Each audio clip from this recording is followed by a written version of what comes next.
Merci à vous qui nous rejoignez sur notre signal au cœur de cet échange. ACAD Gabon, entendez Action contre les avortements et pour les droits de défense de l'enfant. Et pour en parler justement sur ce plateau, j'ai le plaisir de recevoir l'officier droits de l'homme, Henri-Édouard Ekoga, le président fondateur de cette organisation.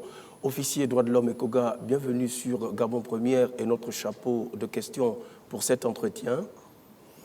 Bonjour, Monsieur Armel Bina. Je voudrais d'abord m'acquitter d'un devoir de remercier les responsables de Gabon Télévision de m'avoir fait l'honneur de m'inviter sur ce plateau pour échanger à l'occasion de nos activités et pour en parler du trophée, sinon le prix que nous avons remporté à l'édition 2019 au Gabon. Dans tous les cas, soyez-en rassurés, officier Koga, nous reviendrons justement sur ce prix tout au long de cet entretien. Mais déjà, d'entrée, peut-on avoir une idée sommaire de votre organisation? ACAD Gabon est une organisation de la société civile portée sur la loi 35/62 du 10 décembre 1962 portant création des associations en République gabonaise. Donc, nous avons été portés sur les fonds baptismaux le 27 octobre 2001 et le ministère de l'Intérieur nous a donné quitus par le récépissé le 12 juin 2002. Donc, de cette année à ce jour, nous menons des activités relatives aux droits de l'enfant qui se déclinent sur deux axes principaux, à savoir d'un côté la protection de l'enfant, de l'autre côté la promotion des instruments relatifs aux droits de l'enfant applicables en République gabonaise. Vous mettiez déjà, officier Koga, un pied devant la porte en parlant un peu de cette année 2019 qui a été pour vous une année riche et particulière pour avoir été lauréat, nous le disions déjà, du prix national des droits de l'homme. Et si vous nous faisiez ou nous proposiez une petite piqûre de rappel pour en avoir un peu les quelques éléments qui sortent de cette date importante pour votre organisation. Il faut dire, M. Armel, que votre humble invité a reçu le prix national droits de l'homme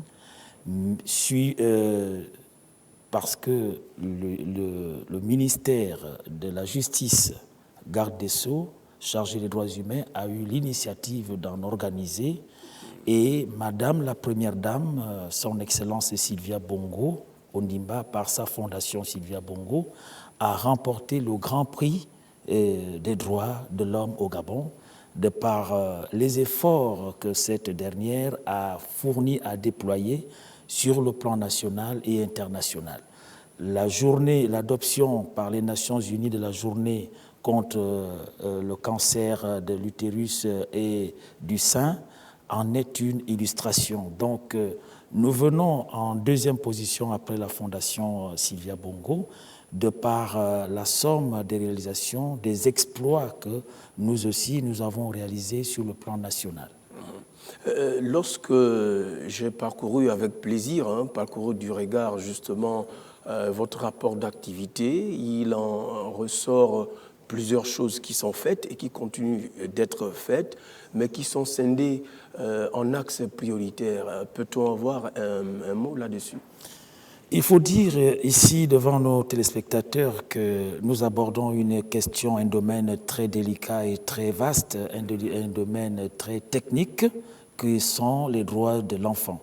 Donc nous avons aussi conscrit nos activités sur la problématique des enfants apatrides, donc les enfants sans acte de naissance. Et à cet effet, nous avons produit un support très important qui s'appelle la présomption d'identité, qui est une solution palliative pour ne pas pénaliser les enfants dans leur scolarité afin de passer les différents concours et examens et de se faire valoir de cette identité.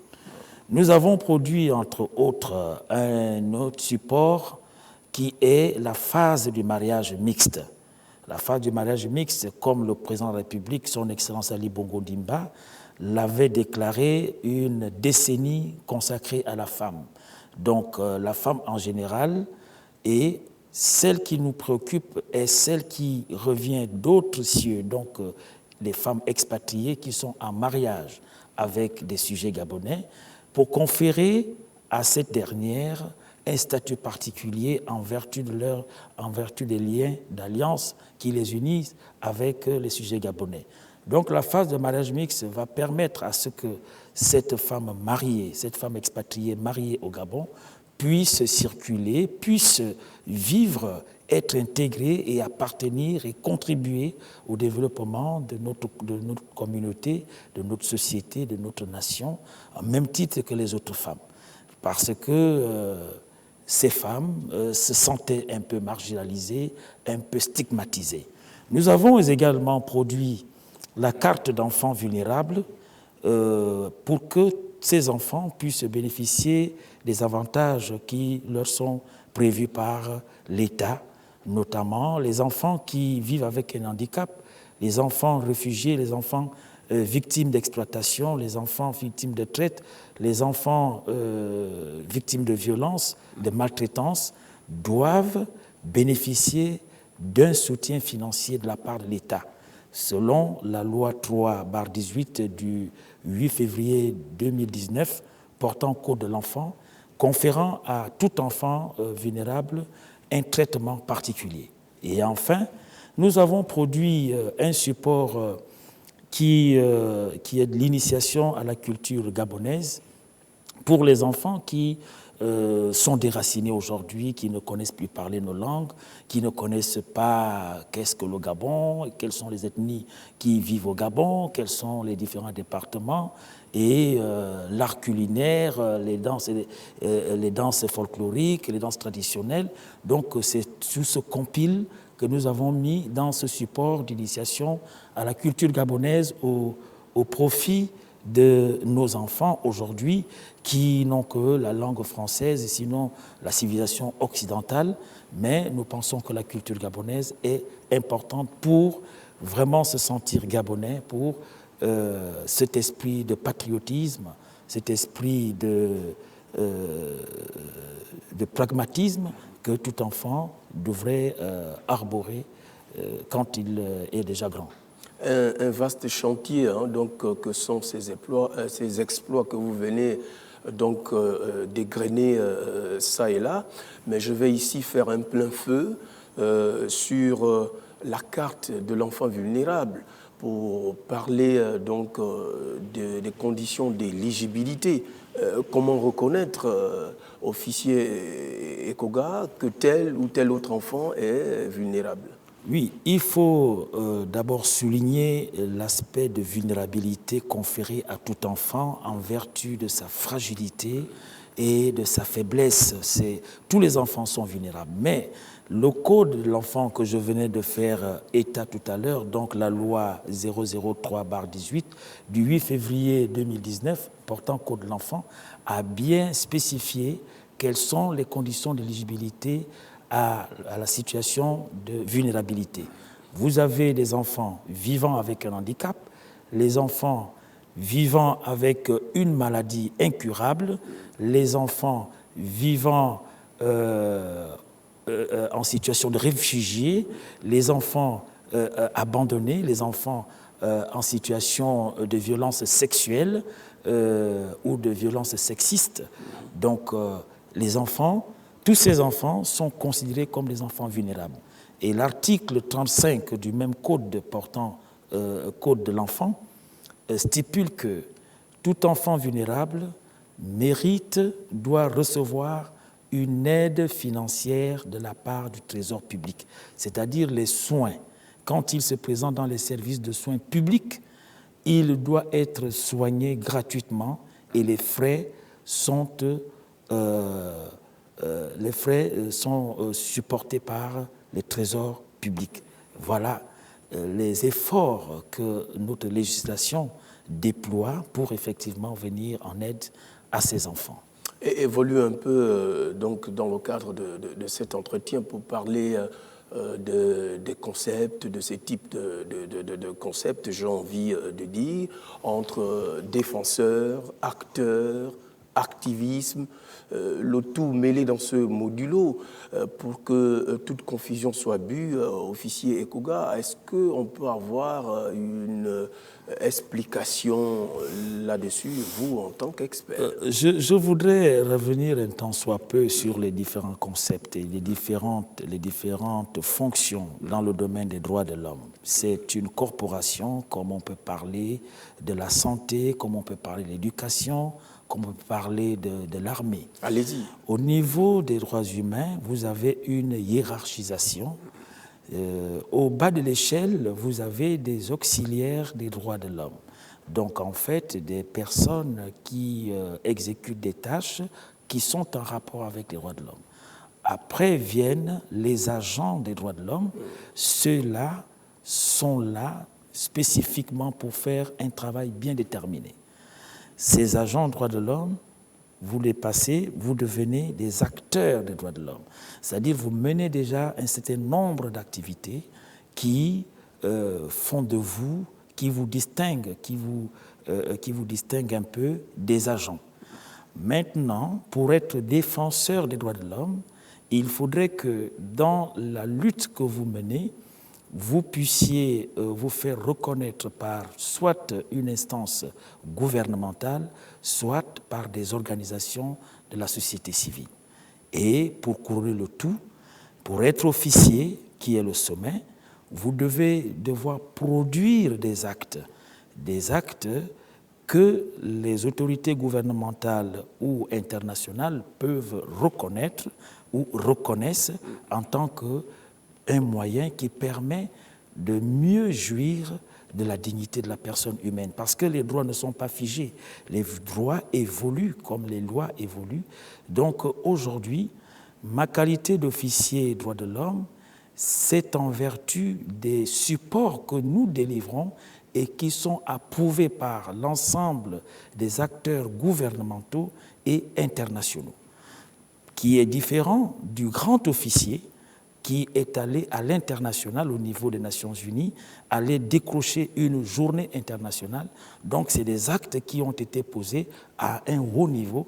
Voilà pourquoi elle a eu à recevoir le grand prix en tant que grand officier. Mais votre humble invité demeure l'officier droits de l'homme en République gabonaise. Et vous faites bien de parler un peu de cette reconnaissance au niveau des autorités publiques, mais qu'en est-il, j'ai envie de vous poser la question, des éventuels partenariats avec des organismes internationaux et sur le plan international? Ben, il faut dire que les rapports de l'organisation ACAD Gabon avec les organisations internationales sont au beau fixe, dans la mesure où il y a ce partenariat, cette collaboration, c'est-à-dire qu'ils produisent des instruments qui disposent des lois supranationales.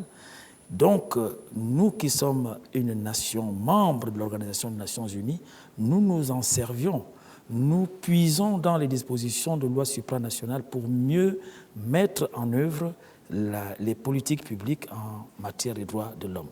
Donc, cette collaboration, ce partenariat est actif. C'est un partenariat actif. Toutefois, nous sollicitons davantage de ces organisations internationales des appuis qui sont sous la forme financière et sous la forme humaine, parce que nous sommes en déficit du personnel qualifié à même de pouvoir faire avancer les différentes missions que nous poursuivons. C'est un vaste chantier, officier Ekoga, va-t-on dire, au regard un peu des explications et des informations que vous mettez à la disposition des téléspectateurs qui nous suivent pour cet entretien. Et on comprend parfaitement qu'il faut être véritablement outillé. C'est pour parler à présent du volet formation. Qu'est-ce que vous proposez au public et quels sont les débouchés justement par rapport au volet formation? L'organisation ACAD Gabon a réfléchi sur la question de formation et nous avons mis en place un institut de formation aux notions des droits de l'homme. Donc cette formation a débuté en juin 2021 à l'occasion de la journée internationale, à l'occasion de la journée africaine de l'enfant qui se célèbre tous les 16 juin de l'année. Et cette formation a une durée de 6 mois et doit sortir, délivrer une attestation certifiante aux apprenants. Il faut souligner que les apprenants ne sont rien d'autre que les agents, soit du secteur de l'administration, soit du secteur public ou privé, ou des collectivités ou des municipalités. Parce que nous estimons que les questions des droits humains doivent être vulgarisées et connues de tous pour que les décisions qui sont prises soient respectueuses de la dignité de la personne humaine. C'est ainsi que dans chaque département ministériel, dans chaque municipalité, dans chaque collectivité, il faut une personne qui puisse disposer des notions des droits humains afin que les dirigeants prennent des bonnes décisions respectueuses des enfants. Donc cette formation peut effectivement jouer, peut ouvrir, peut donner des opportunités aux apprenants, soit d'intégrer les organismes internationaux comme travailleurs, parce que dans notre pays, les organismes accrédités au Gabon manquent de la main-d'œuvre locale. Donc, elles sont obligées parfois de recourir à d'autres pays de la sous-région. Ça peut aussi permettre à ce que les départements ministériels soient dotés des compétences et des experts en la matière, de telle sorte que notre langage soit bien perçu. Parce qu'il y a de cela quelques années, j'avais l'impression de ne pas être bien compris. Donc, pour cela, une formation, un institut de formation aux notions des droits humains est déjà ouvert et la première session va s'achever le 10 décembre qui représente la journée internationale des droits de l'homme des Nations Unies, occasion pour nous de présenter les candidats à la soutenance parce que chaque apprenant doit soutenir un mémoire sur une thématique bien précise et être accompagné, diriger ses travaux par un expert, soit national ou international. J'ai quand même envie de revenir lorsque vous évoquiez, lorsque vous parliez des concepts défenseurs, acteurs, mais nous sommes quand même passés un peu pieds joints sur la définition que nous voulons que vous mettiez à la disposition des téléspectateurs. C'est qui, d'une manière simple, un acteur et un activiste? Parce que ça revient souvent. Oui, il y a une nuance. C'est pour cela que lorsque certains... Au-delà un peu de la hiérarchisation que vous avez bien voulu... Oui, au moment où certains collègues de la société civile agissent en marge du domaine des droits de l'homme, j'ai du mal à les classifier. Au prime abord, je trouve que ce sont des acteurs parce qu'ils mènent des activités, ils parlent des questions de dignité de la personne humaine, mais à un autre moment, j'ai l'impression qu'ils vont en marge des missions qui sont conférées aux organisations de la société civile qui sont les OSC. Les organisations de la société civile, par définition, sont là pour accompagner le gouvernement dans la mise en œuvre des politiques publiques. Voici la définition. La société civile n'est pas un secteur politique. Donc, quand certains acteurs de la société civile se défont de ce cadre, ils deviennent des activistes. Et lorsqu'on est activiste, on ne répond plus à la nomenclature que je viens de dessiner. La preuve en est que lorsque vous découvrirez le trophée, donc le Grand Prix, c'est une étoile à 5 pieds. Donc il y a 5 grades, il y a 5 niveaux au niveau de la hiérarchisation des droits de l'homme. Lorsque un acteur de la société civile sort du cadre dans lequel il devrait intervenir, il n'est plus acteur, il devient activiste. C'est ça justement la différence. Mais quand il reste dans son domaine, par exemple le domaine de l'environnement, par exemple le domaine des peuples autochtones, le domaine des enfants vivant avec handicap, là il n'y a pas de problème. Mais lorsque on va dans un autre domaine, c'est de l'activisme.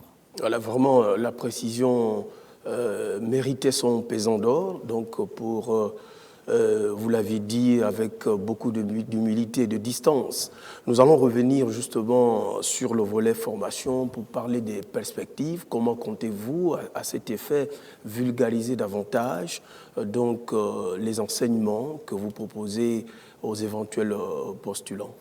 Bien, il faut dire que tout travailleur ou tout être humain doit connaître ses droits, parce que nous avons 5 catégories de droits. Mais le premier niveau, ce sont des droits civils et politiques.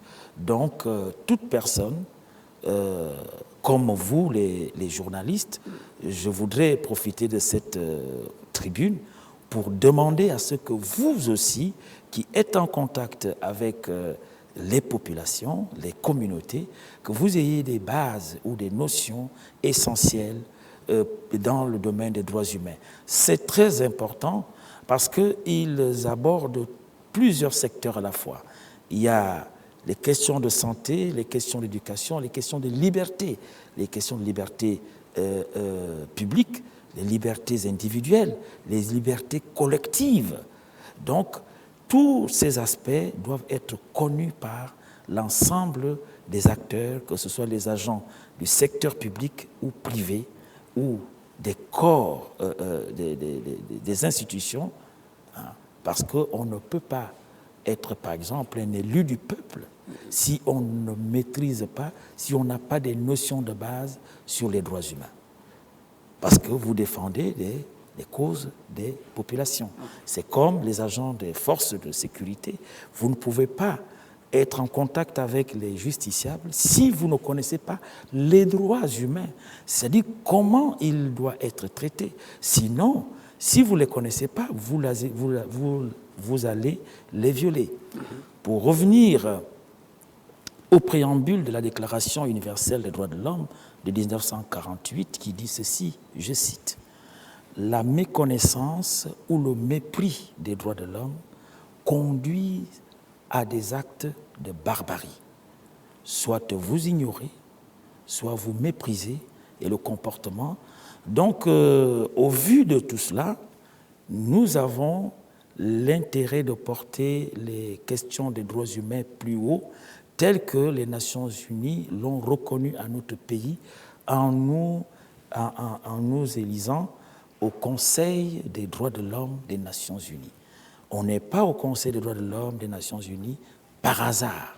Il y a des gestes forts et aujourd'hui, ACAD Gabon peut se targuer de dire que les exploits que nous avons versés, que nous avons réalisés au profit de la dignité de la personne humaine ne sont pas égalés de par l'Afrique et de par le monde. Donc ce que nous avons produit comme support, vous ne les trouverez nulle part si ce n'est au Gabon. Pour rendre un vibrant hommage à la nation gabonaise, aux dirigeants et à toutes les forces de la nation pour ces efforts, bien que non perceptibles à l'œil nu, mais il faut avoir les microscopes. Les microscopes, ce sont quoi? Ce sont des ouvrages, ce sont des documents, ce sont des fascicules pour voir qu'est-ce qu'est réellement le Gabon et qu'est-ce que le Gabon représente, quelle est son potentialité, quelle est son envergure à l'échiquier international. Officier Ekoga, le temps qui nous est imparti tire à échéance. C'est pratiquement la fin de cet entretien. Très, très rapidement, un dernier mot pour la boucle. Mon dernier mot serait de rendre hommage aux autorités gabonaises et au ministère de la Justice qui m'a fait l'honneur de me décerner une reconnaissance. Et l'occasion est pour moi d'inviter tous les acteurs de la société civile à fédérer pour constituer un nouveau tissu associatif au Gabon qui ne verse pas dans l'invective et dans les égarements, mais qui participe réellement aux côtés du gouvernement au développement de notre pays, le Gabon, qui nous est cher, et que les enfants trouvent leur place parce que l'enfant est le père de l'homme, le père de la nation, que les autorités et gouvernementaux et non gouvernementaux s'unissent pour donner un avenir meilleur à tous les enfants du Gabon, sans distinction aucune. Je dis bien sans distinction aucune. Madame, Messieurs, c'est la fin de cet entretien. Nous recevions Henri-Édouard Ekoga, officier droits de l'homme, lauréat 2019 du prix national droits de l'homme et président fondateur de ACAD Gabon, Action contre les avortements et pour la défense de l'enfant. Il était notre invité. Merci à vous d'avoir regardé ce numéro et à plus tard.